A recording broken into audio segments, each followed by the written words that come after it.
WhatsApp Inspirasi Sabda Gereja Kristus Raja Paroki Bajiro. Para Bapak Ibu, Saudara-saudara yang dicintai Tuhan, salam jumpa, berkat dalam, shalom, salam sehat, salam sejahtera untuk kita semua. Marilah kita bersama-sama membuka hati untuk menanggapi sabda Tuhan pada hari ini. Dalam nama Bapa dan Putra dan Roh Kudus, amin. Bapa Maha Pengasih, kami mengucap syukur padamu.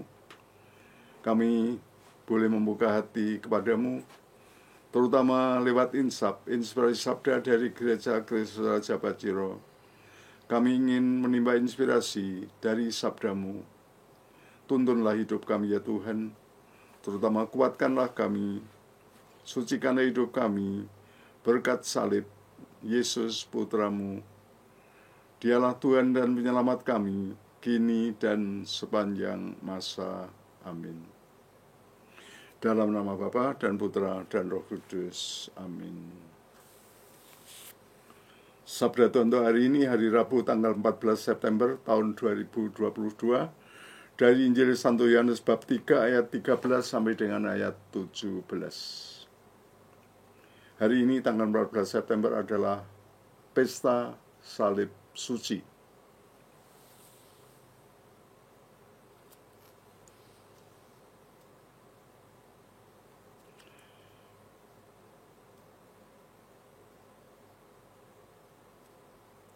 Tidak ada seorang pun yang telah naik ke surga selain daripada Dia yang telah turun dari surga, yaitu Anak Manusia. Dan sama seperti Musa meninggikan ular di padang gurun, demikian juga Anak Manusia harus ditinggikan, supaya setiap orang yang percaya kepadanya beroleh hidup yang kekal. Karena begitu besar kasih Allah akan dunia ini, sehingga Ia telah mengaruniakan anaknya yang tunggal, supaya setiap orang yang percaya kepadanya tidak binasa, melainkan beroleh hidup yang kekal. Sebab Allah mengutus anaknya ke dalam dunia, bukan untuk menghakimi dunia, melainkan untuk menyelamatkannya oleh Dia. Demikianlah sabda Tuhan. Ya, Bapak, Ibu, dan saudara yang terkasih, sekali lagi kita ingatkan bahwa hari ini tanggal 14 September adalah apa? Pesta Salib Suci. Ya, jadi di sini perhatian kita adalah pada salib itu sendiri. Ya. Konon ketika Raja Persia menaklukkan tanah suci dan menduduki Yerusalem, ia merampas salib Yesus dan membawanya ke Persia.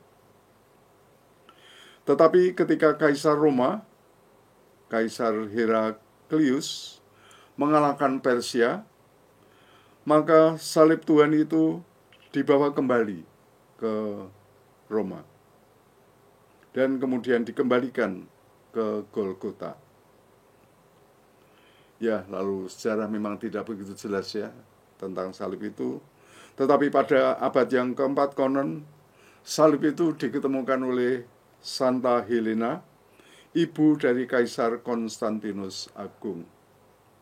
Ya, dan karena penemuan oleh Santa Helena inilah kemudian gereja merayakan Pesta Salib Suci. Pemulihan salib Tuhan dikaitkan dengan penemuannya oleh Santa Helena itu, yaitu sejarahnya ya. Tetapi tentu saja bagi kita, Pesta Salib Suci hari ini lebih merupakan ungkapan iman gereja terhadap salib Yesus itu sendiri, yang merupakan ungkapan iman kita semua atas salib itu. Bapak, Ibu, dan saudara yang terkasih, saya ingin memberi tema pada renungan hari ini adalah salib, maklumat tentang Allah yang mengasihi.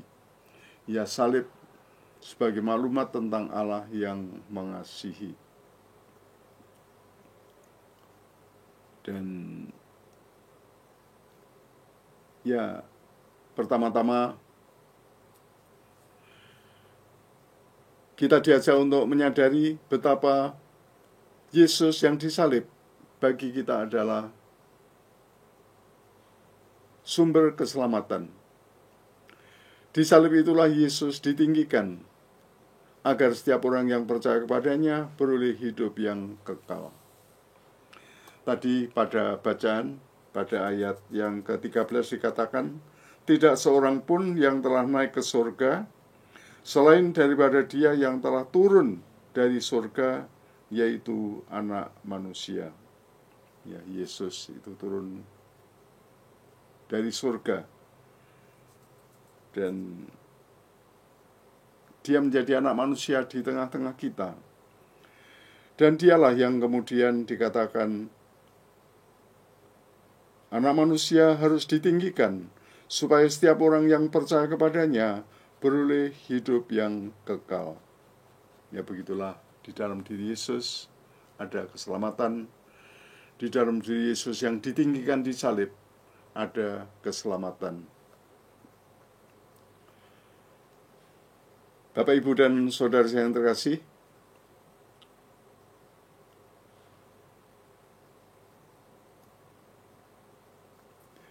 saya terkesan dengan satu patung salib ya di suatu taman doa yang pernah saya kunjungi. Itu ada salib yang besar sekali ya, patung salib Yesus. Tetapi yang menarik perhatian saya, yang mengesankan saya, menggerakkan hati saya adalah bagaimana Yesus yang tersalib itu membungkuk. Ya, bukannya tergantung di salib seperti salib-salib kita, tapi pada patung itu Yesus itu membungkuk, tangannya itu ke bawah, dan dia bopong, mengangkat seorang yang ya sangat, ya orang Jawa bilang memelas gitu ya, orang yang sungguh merindukan keselamatan, membutuhkan bantuan, membutuhkan penyelamatan.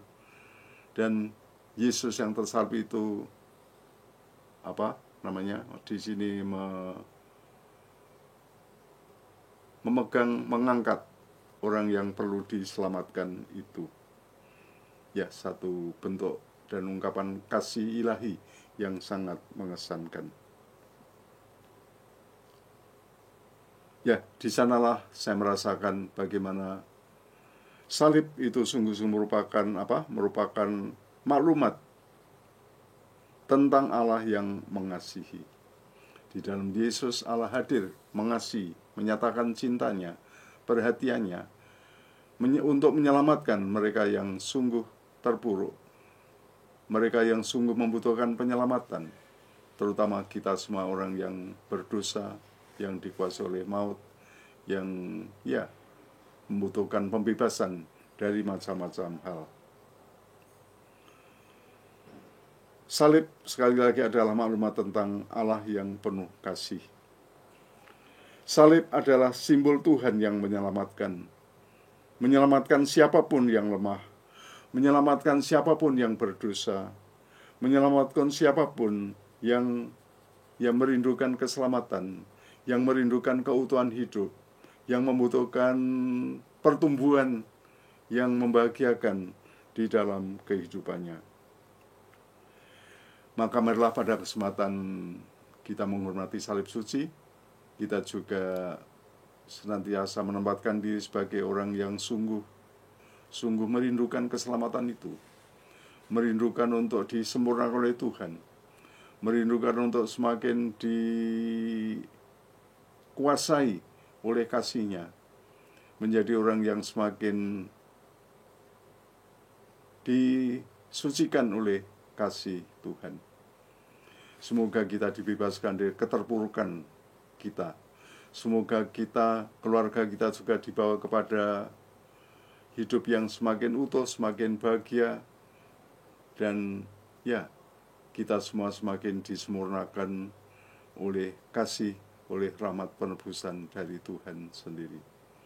Yaitulah kiranya kerinduan kita untuk diri kita sendiri, untuk keluarga kita, untuk masyarakat kita, yang tidak lepas dari macam-macam kekurangan dan keprihatinan, dan kita percaya Tuhan itu sungguh hadir di tengah-tengah kita. Lewat Yesus, Tuhan telah memaklumkan kasih-Nya, menyatakan kasih-Nya kepada kita, dan Ya, marilah kita datang kepada Yesus untuk bersujud di hadapan Yesus yang tersalib, ya, dan ya kita menimba rahmat keselamatannya yang akan menyempurnakan kita, menyelamatkan kita. Terpujilah Tuhan kita Yesus Kristus, kini dan sepanjang masa. Amin. Tuhan bersamamu. Ya Tuhan, kami mohon berkat-Mu untuk saudara-saudara kami ini, juga untuk keluarga mereka, untuk karya-karya dan usaha-usaha mereka semua. Dalam nama Bapa dan Putra dan Roh Kudus. Amin. Terima kasih Bapak, Ibu, dan saudara-saudara yang terkasih. Selamat berkarya dan Tuhan senantiasa memberkati.